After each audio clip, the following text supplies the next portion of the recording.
आपण आज English 30, Marathi 30, Hindi 30, MSc Pune board या परीक्षेमधील येणाऱ्या स्टेटमेंट ह्या प्रश्नाचं हा जो स्टेटमेंट येतो त्याचं फॉर्मॅटिंग कशा पद्धतीने करायचं आणि हा प्रश्नाचं उत्तर कसं सॉल्व्ह करायचं हे आपण या व्हिडिओमध्ये पाहणार आहोत. हा स्टेटमेंट आपल्याला 15 मार्कासाठी असणार आहे. ह्या 15 मार्कामध्ये 7.5 मार्क स्पेलिंग मिस्टेकसाठी आहेत आणि 7.5 मार्क फॉर्मॅटिंगसाठी आहेत. मग याच्यामध्ये पैकीच्या पैकी मार्क कसे मिळवायचे ते आपण पाहूयात. उजव्या साईडला आपल्याला प्रश्न असेल, डाव्या साईडला आपल्याला उत्तर सोडवायचं आहे. एक्सेलची फाईल तुम्हाला ऑटोमॅटिक आलेली असेल क्वेश्चन सोबतच. डाव्या साईडला आपल्याला उजव्या साईडला आपल्याला आन्सर दिसत आहे, ते बघून आपण ऍज इट इज टाईप करूया. स्टेटमेंटची हेडिंग आपल्याला B3 पासून चालू करायची. कुणीही हेडिंग ही A1 पासून सुरुवातीपासून न चालू करता B3 या सेल पासून आपल्याला चालू करायची आहे. हे स्टेटमेंट इंग्लिशचं असल्यामुळं पहिली हेडिंग ही कॅपिटल मध्येच असते, त्यामुळे आपण कीबोर्डवर कॅप्सलॉक ही ऑन करूयात आणि कॅपिटल मध्ये टाईप करूयात. ज्यांचं मराठी असेल त्यांनी कॅप्सलॉक ऑन करायची यांना गरज लागत नाही, ऑलरेडी स्क्रोल लॉक असतोच आणि पुन्हा त्याला काही वेगळ्या की टाईप करायच्या गरज लागत नाही. पण इंग्रजी असल्यामुळं ऑल हे कॅपिटल मध्ये टाईप करायचं आहे आपल्याला, त्यामुळे कॅप्सलॉक ही ऑन करून आपण पहिली हेडिंग कॅपिटल मध्ये टाईप करून घेऊ.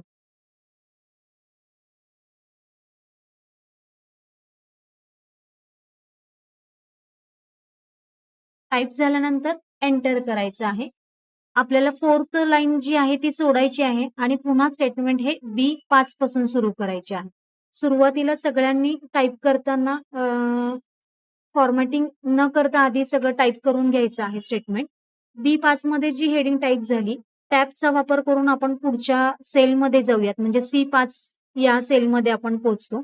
इथे सुद्धा आता आपल्याला कॅपिटलच करायचे, त्यामुळे मी कॅप्सलॉक बंद केलेला नाहीये.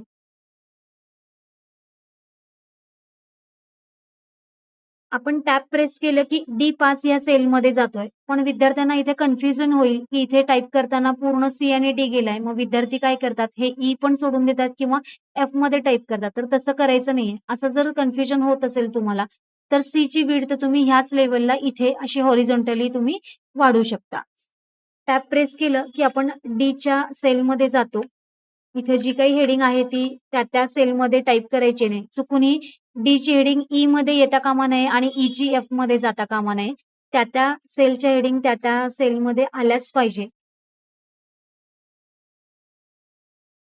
आणि स्टेटमेंट हे 5-10 मिनिटाचंच काम आहे, त्यामुळे प्रत्येकाने टाईप करतानाच न चुकता टाईप करा, जेणेकरून पुढचा वेळ सुद्धा जाणार नाही आणि तुमचं स्टेटमेंट हे पटकन होऊन जाईल. इथे आपण सिरियल नंबर मध्ये एकाखाली एक आकडे न्यूमरिक कीपॅडचा वापर करून आपण टाईप करणार आहोत. एक टाईप केला की एंटर. आपल्याला हे मॅन्युअलीच टाईप करायचं आहे.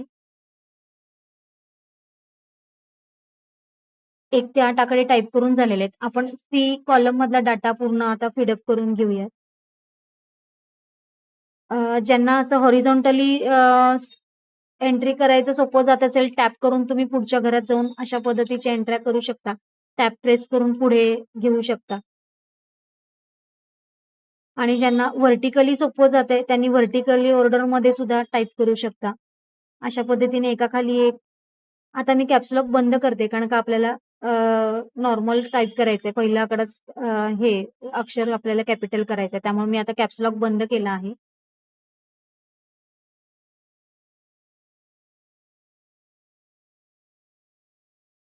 जसं आहे तसं ऍज इट इज टाईप करून घ्यायचं आहे.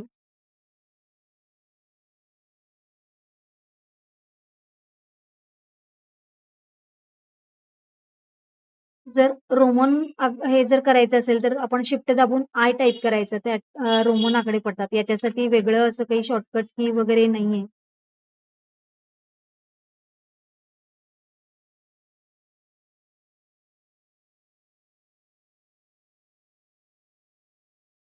आपण आकडे सुद्धा एकाखाली एक असे पटापटा करू शकतो.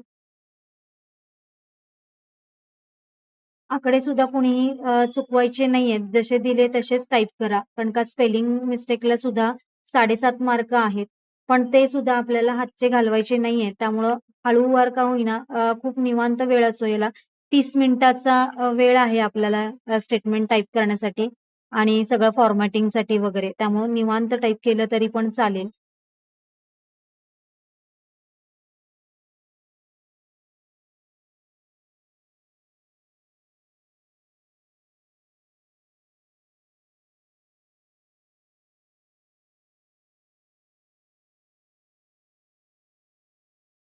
जरी चुकलं तरी तुम्ही बॅकस्पेस किंवा डिलीट वगैरे दाबून आपण पुन्हा हे करू शकतो.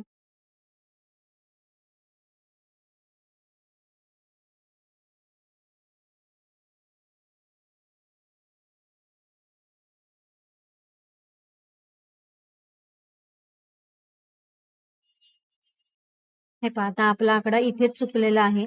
त्यामुळे विद्यार्थ्यांनी अजिबात कन्फ्युजन न होऊ देता सावकाश पद्धतीने टाइप करायचंय. अशा पद्धतीने आपण सगळा पूर्ण स्टेटमेंट टाइप करून घेतला आहे. ज्या त्या सेलमध्ये जी ती हेडिंग आलीच पाहिजे.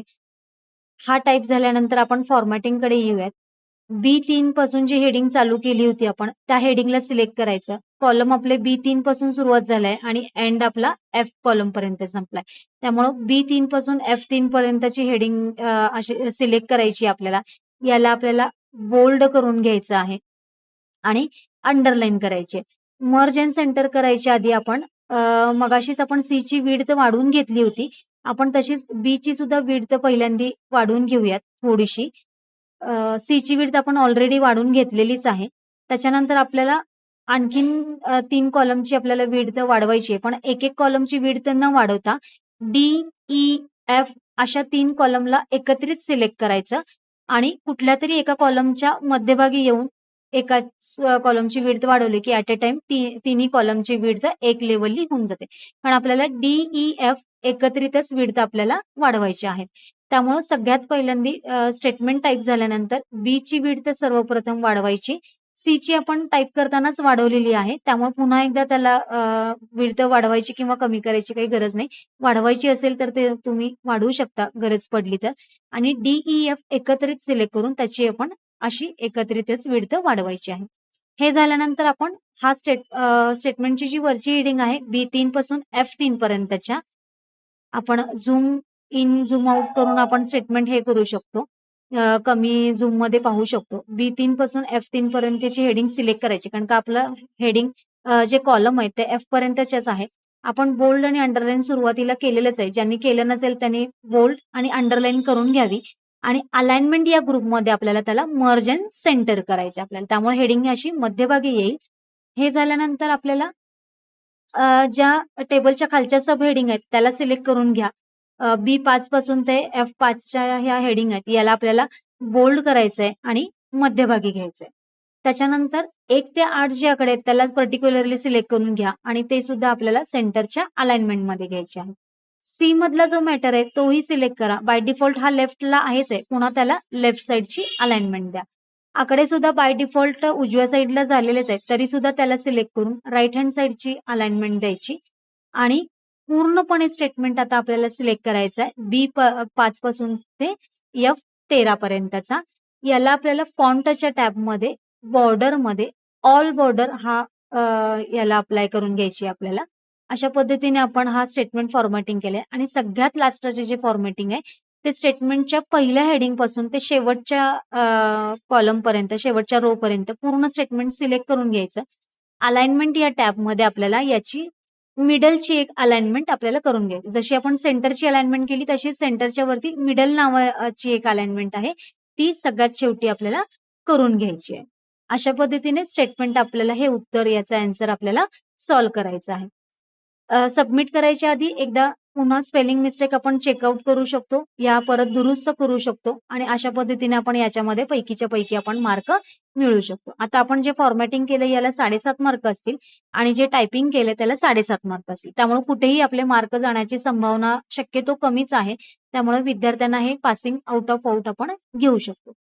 अशा पद्धतीने हे आपण जर सबमिट केलं तर नेक्स्ट क्वेश्चन आपल्याला उपलब्ध होईल.